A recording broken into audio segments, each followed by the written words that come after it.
Olá, boa noite. Estamos iniciando mais um Em Off e hoje a gente vai falar sobre eleições municipais. Este ano 2024, sabemos, teremos eleições em todos os municípios do Brasil. Elegeremos prefeitos e vereadores.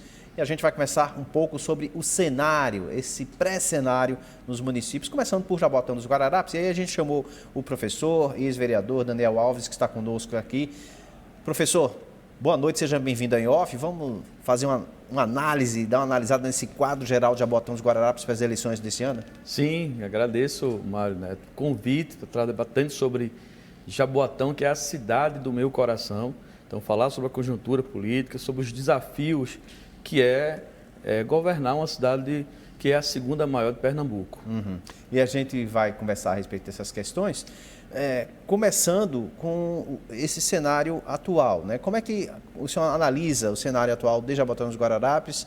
Nós sabemos que Recife, Jaboatão e Pojuca, né, ficam ali entre os três, de maior arrecadação, a questão da população também, enfim. E como o senhor vê o cenário hoje em Jaboatão? Então, Jaboatão é a segunda maior cidade do estado, né? A segunda também maior arrecadação.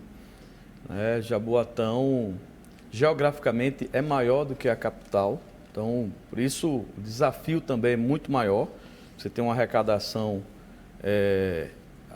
ao mesmo tempo que é a segunda maior arrecadação, quando você compara o Cabo, por exemplo, você tem em torno de 200 mil habitantes, você tem quase 2 bi.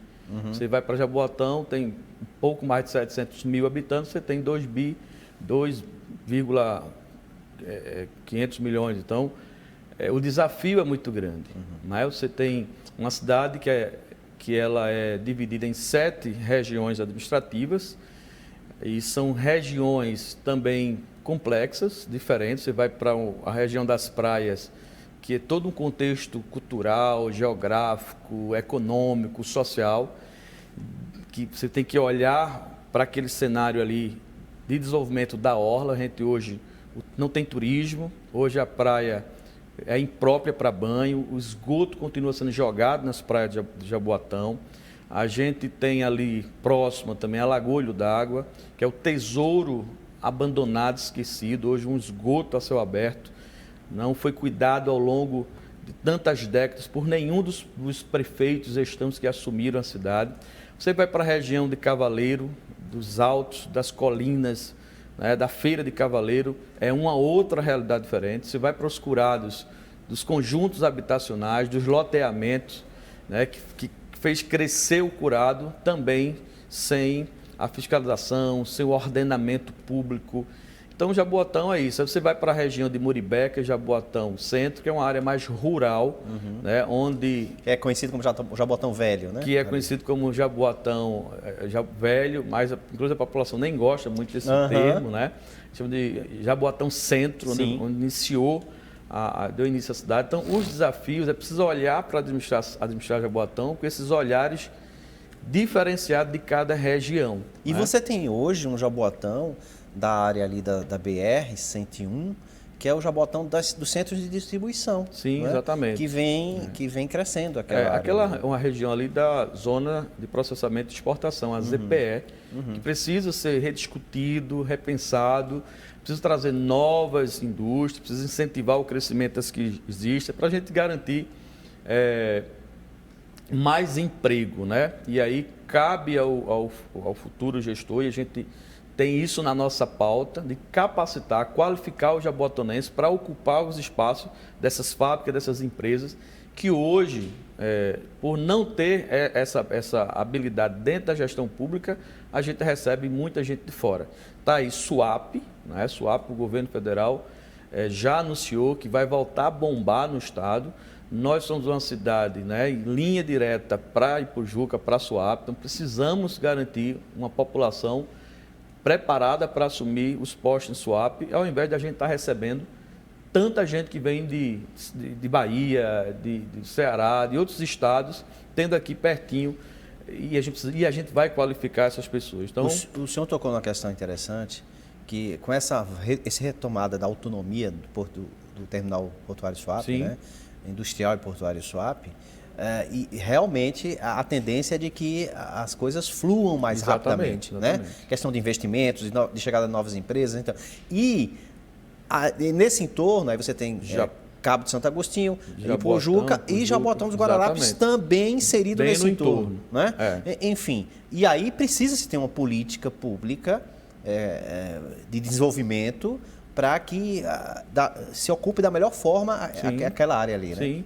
Questão da economia, Mário, né? Eu sempre falo, né? A economia é a vida do povo. Da economia a gente tem a melhor educação. Recursos para programas sociais, recursos para educação, para saúde. Mais investimento, né?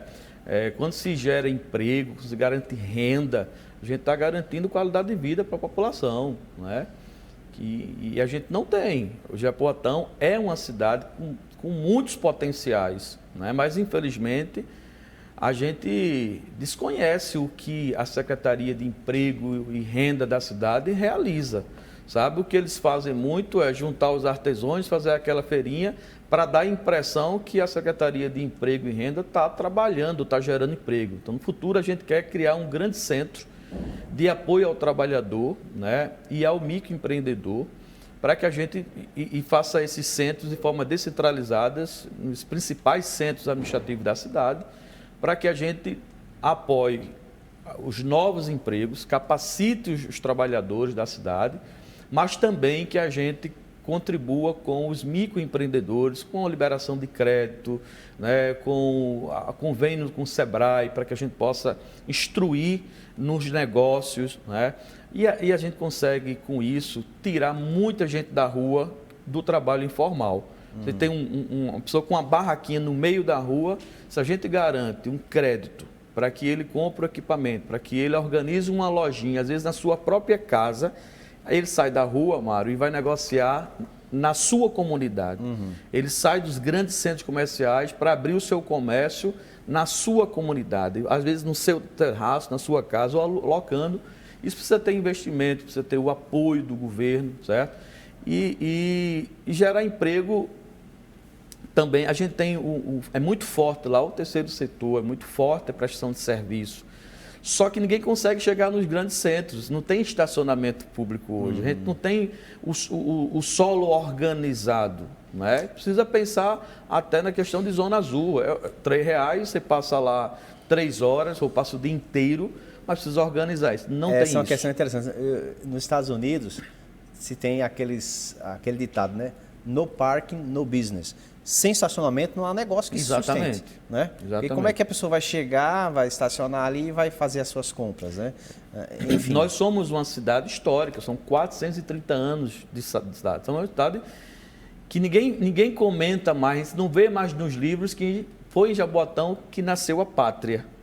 As crianças não crescem mais estudando ou conhecendo isso. Somos uma cidade histórica, nós temos o Monte Guararapes que ninguém visita. Né? A gente tem 8 quilômetros de orlas, com os hotéis fechando as portas. Os grandes hotéis não funcionam mais. Né? Então, a gente precisa pensar nessa cidade histórica, cuidar dos nossos patrimônios públicos, criar rota turismo, né? Dialogar com o governo do estado, com as empresas de turismo. Você sai de Boa Viagem para as praias do litoral sul, você passa em Jaboatão. Passa por Jaboatão, né? Direto. Passa, porque você não tem um lugar para se acomodar, um lugar que as pessoas possam aproveitar na cidade. Precisa mudar isso, porque uma cidade que tem orla é uma cidade rica e o povo que passa bem, seja o artista, o barraqueiro da praia, os comerciantes, a rede hoteleira, enfim, não é o caso de Jaboatão. Então a gente tem um olhar especial para a orla, porque é um grande potencial de geração de emprego e renda. A gente tem um olhar especial para a zona rural. Jaboatão, a maior parte é zona rural, então organizar a produção, a comercialização, a distribuição de frutas e verduras. Veja, Jaboatão está rodeados de Olinda, Recife, Paulista, Moreno, Cabo, Ipojuca. Nós somos... Jaboatão é cruzado pelas BR 232, 408, 101, ou seja, é fácil você transportar alimentos, as frutas e verduras de uma região que tem a maior parte que é a área rural. Então, você precisa fazer aquele movimento que antes era sair da zona rural para os grandes centros, é fazer com quem mora na cidade e trabalhar na zona rural, porque Jaboatão, ao mesmo tempo, é muito próximo quem mora ali em Marcos Freire, Conjunto Muribeca, e trabalhar na zona rural de Muribequinha, de Comporta, de Muribeca dos Guararapes, né? Você sair ali do grande centro de Jaboatão e ir para os engenhos. Sim. Né? A questão, por exemplo, o turismo de sol e praia, que é normal aqui em Pernambuco, turismo rural, no litoral. Turismo religioso. O turismo rural, né? Entendeu? O turismo cultural, como o senhor falou sobre a questão do Monte dos Guararapes. Tem os engenhos, nós temos os grandes engenhos que continuam lá de pé. Né? Então precisa fazer com que as pessoas conheçam a nossa história, aproveitem o que a gente tem de bom na nossa casa Jaboatão. Agora, com os recursos que se tem hoje, na sua opinião, a arrecadação de Jaboatão dos Guararapes, dá para se promover uma política de gestão que beneficie, que contemple todos esses setores, porque a gente sabe da complexidade que é Jaboatão dos Guararapes, né? Já falamos aqui. Litoral bem desenvolvido, tal, urbanizado, mas ali bem próximo à área rural, né? Aí tem a questão dos centros de distribuição ali ao longo das BRs, enfim, como administrar tantos pontos diferentes na mesma gestão? Então, ninguém faz nada sozinho, né? Então, a administração pública, ela precisa ter essa capacidade de unir, de trazer, de juntar, de compartilhar os desafios, né, para a solução dos problemas. Então a gente vai buscar o governo federal, o governo estadual, vamos criar as PPPs, né, são iniciativas públicas privadas para que a gente possa também buscar recursos, ao mesmo tempo resolver com o apoio da iniciativa privada. E o mais importante, a melhor parceria é a parceria do povo de Jaboatão. Então, muitas das iniciativas que a gente quer para alavancar e reerguer a nossa cidade vai ser junto com a população. E a gente sabe que a população, em muitos momentos, se vê cansada de acreditar e de apostar e de não ver retorno. Isso. Quer dizer, qual deveria ser, na sua opinião, a característica de um candidato, uma pessoa que pleiteia, por exemplo, estar ali na gestão de Jaboatão, com que tipo de discurso, que diferencial essa pessoa deve ter para que efetivamente conquiste e fidelize esse eleitor? Então, Jaboatão, Mário, está há 33 anos governados por políticos que vêm de outros municípios, de outra realidade. Inclusive, quando esses políticos vêm de outras realidades, né, que não têm identidade com Jaboatão, eles também trazem os seus secretários, gerentes, coordenadores, muita gente de fora. Isso traz um prejuízo para a empregabilidade do município. Nós temos uma cidade grande como Jaboatão, muita gente competente para assumir as secretarias, as gerências, coordenações, enfim, as diversas funções de um município. Então, acho que já deu, acho que o povo de Jaboatão cansou desse pessoal que vem de fora. Eles vêm com um projeto pessoal, um projeto familiar, um projeto de poder. Eles vêm para ser eleito prefeito em 2024, mas já pensando na eleição de 2026, eleger deputados, esposa, filho, irmão, pai, ou seja, eles usam a força da máquina pública para eleger os seus parentes, certo? Isso, quem analisar a história política de Jaboatão nesses últimos 30 anos ou mais, tem sido assim. Eu sou de Cajueiro Seco, sou professor, moro na periferia, sei o dia a dia do povo, porque eu sinto na pele a rua esburacada, o meu filho que vai na unidade de saúde, que não tem seringa, que não tem, às vezes, a profissional para aplicar a vacina, ou que falta a vacina. A gente não consegue levar o nosso filho numa praça da cidade, precisa levar para a praça em Boa Viagem, para curtir a cidade vizinha, porque na nossa cidade a gente não tem esse espaço de convivência, de levar a família. Então o povo cansou dessa turma de fora de Jaboatão. Essa turma que vem e que faz Jaboatão de um balcão de negócio.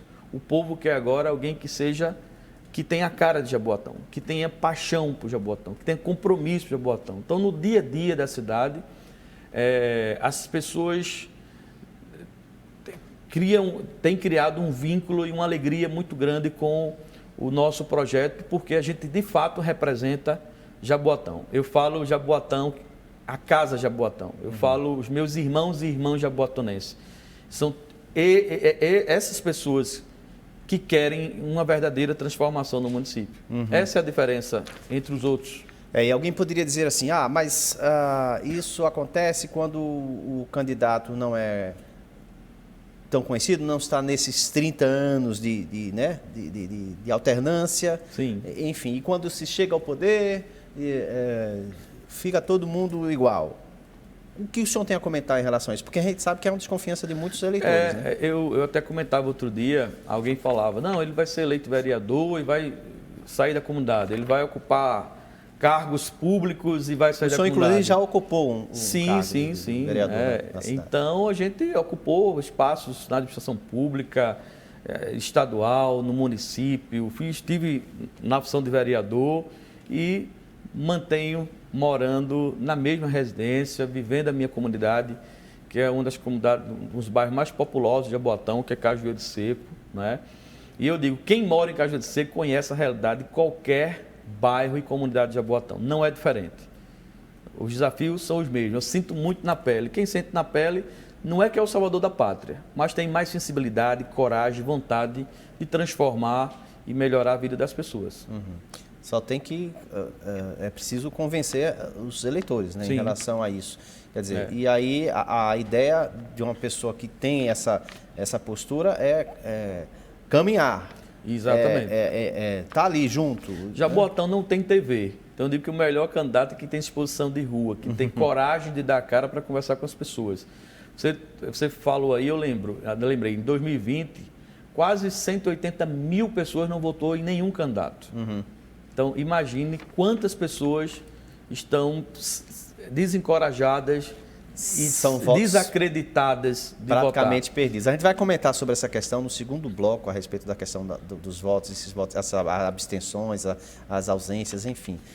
Porque a gente tem outra informação importantíssima para quem está acompanhando o In Off de hoje. A gente vai falar sobre a Croma Energia, que é a primeira comercializadora de energia da região Nordeste.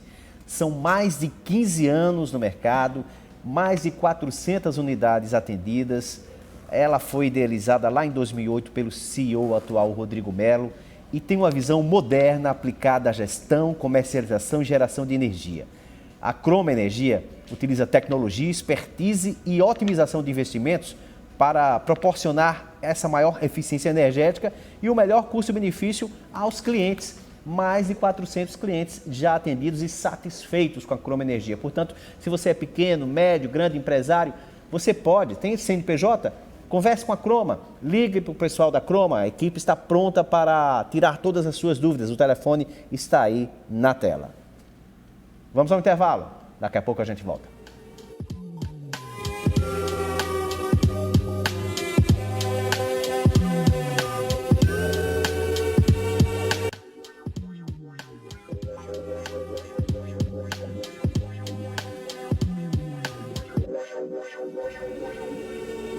Retomamos o programa Em Off de hoje falando sobre cenários políticos para as eleições municipais deste ano de 2024. Em outubro teremos eleições para todos os prefeitos do Brasil, elegeremos prefeitos e vereadores e nós estamos analisando inicialmente o município de Jaboatão dos Guararapes com o professor e ex-vereador Daniel Alves. Bom, professor, então a gente falava no final do bloco passado sobre a questão das últimas eleições, né? Em abstenções, que são as pessoas que não compareceram, e também votos nulos e brancos, né? Quer dizer, isso chega a quase a metade dos votos de uma 40%. Cidade. Quase 40%. Isso em Jaboatão não é diferente, né? Então, esses votos certamente elegeriam um candidato ou uma candidata. Sim. Né? E o que fazer, então, para conquistar essas pessoas que já desacreditaram dos políticos? Inclusive, Mário, essa população que está deixando de votar são as pessoas mais politizadas. Elas acompanham política e elas, claro, se decepcionam com os seus políticos, com o cenário político, com a questão da corrupção, com a qualidade de vida que não melhora. E aí, a cada eleição vai se decepcionando e vão desistindo disso. E isso é muito ruim, né? Porque na medida que quem é mais politizado, mais informado, desiste da política, a política vai ficando na mão daqueles políticos que se aproveitam justamente daquela população mais desinformada, né? E daquela população também mais necessitada e que, infelizmente, a questão da troca do voto, da compra do voto, sobretudo nas regiões de interiores, da periferia, mas a compra de voto é muito forte e dá certo para se manter políticos corruptos, né? Políticos que, de fato, têm projetos pessoais. Então, eu quero fazer um alerta e chamar a atenção das pessoas que deixaram de votar. As pessoas são politizadas, as pessoas informadas, elas precisam participar desse momento. Agora, não é só votar no político, preciso acompanhar. Nenhum político está escondido. As redes sociais hoje mostram o dia a dia, o trabalho, o que defende, o que faz os políticos. Então, cabe também você, que é politizado, você que sabe da importância do voto, votar, acompanhar, fiscalizar, propor ideias para o seu político, ou se o seu não ganhou, mais para os políticos vencedores, e denunciá-lo, se for o caso. A questão da política e dos políticos é uma realidade. Não é deixando de votar que você vai mudar isso. É o seu voto que vai mudar o cenário quando a gente consegue substituir alguns políticos por outros, não é? Então, quero fazer esse apelo para quem deixou de votar nas últimas eleições. Seu voto é importante. Pense uma coisa, você é o patrão e os políticos são os funcionários. Quem é dono de uma padaria, Mário, que tem um funcionário ruim, a primeira coisa que ele faz é demitir, colocar para fora e botar outro funcionário. Então não é diferente. A cada 4 anos a gente tem a oportunidade de dar a carta de demissão do político ruim. E a gente faz isso através do voto. E essa questão ela é crucial. Desde que eu me entendo por comunicador, entrevistador, eu coloco essas questões, desde do rádio. O voto é um poder nosso, do eleitor, da eleitora, né? Então, a gente que escolhe quem vai nos representar na Câmara Municipal, na Prefeitura, na Assembleia Legislativa, no Governo do Estado, na Câmara Federal, no Senado Federal e na Presidência da República. É aquela questão, nós temos o poder do voto, né? Essa é uma questão que as pessoas precisam entender. As pessoas que são colocadas ali são colocadas por nós, eleitores. É como você falou, não são os nossos patrões. E se tornam, e há uma inversão de valores sim, hoje. sim. A gente precisa reconhecer, o senhor como que já foi político sabe disso. Há uma inversão de valores, né? Enfim, o senhor é político, inclusive, ainda, né? Não deixou de ser. Mas, assim, já esteve numa Câmara Municipal e entende isso. Muitas vezes, a pessoa se elege como vereador, como deputado estadual, como deputado federal, como prefeito, como governador, enfim. E acha que comanda. Não comanda. A pessoa está ali para legislar em prol do cidadão que votou, ou que votou ou que não votou nele, da cidade, do estado, do país, enfim. E não as pessoas, os eleitores, estão para servi-lo ali, de forma alguma. Há uma inversão de valores, é preciso que a gente entenda. No dia que o brasileiro entender que o poder do voto está nas nossas mãos e que se o político ou a política não cumprir aquilo ali, não legislar em prol da população, do cidadão, e não, ao invés de legislar em causa própria, 4 anos ou 8 anos, seja lá o que for, sai, tchau, benção, não se vota mais. Quer dizer, é preciso ter essa consciência, as pessoas precisam ter essa consciência. Você fala de inversão de valores na política, e aí eu acrescento, né? Como professor, né, a gente sabe que os grandes momentos políticos, históricos, de transformação das diversas sociedades, mas do Brasil sobretudo, aconteceram quando o povo estava unido e foi para a rua para lutar por mais empregos, melhores salários, direitos trabalhistas, liberdade de voto. O povo se uniram para uma causa que era a causa popular. Hoje você vê as pessoas se agrupando, indo para a Avenida Boa Viagem para defender um político. O outro agrupamento se organiza na Praça do Der para defender outro político. Tá errado isso aí. A população tem que se unir. Quem tem que defender aqui é o político. O político tem que defender o povo. Mas o povo defender político, não. O povo tem que estar unido para lutar e buscar e fazer com que os políticos, sobretudo os que estão no poder, garantam mais qualidade de vida. Aí você vê um Congresso, 513 deputados federais, que ao invés de estarem todos unidos para pensar o futuro do Brasil, melhorar a vida dos brasileiros, eles estão lá num bate-boca sem fim.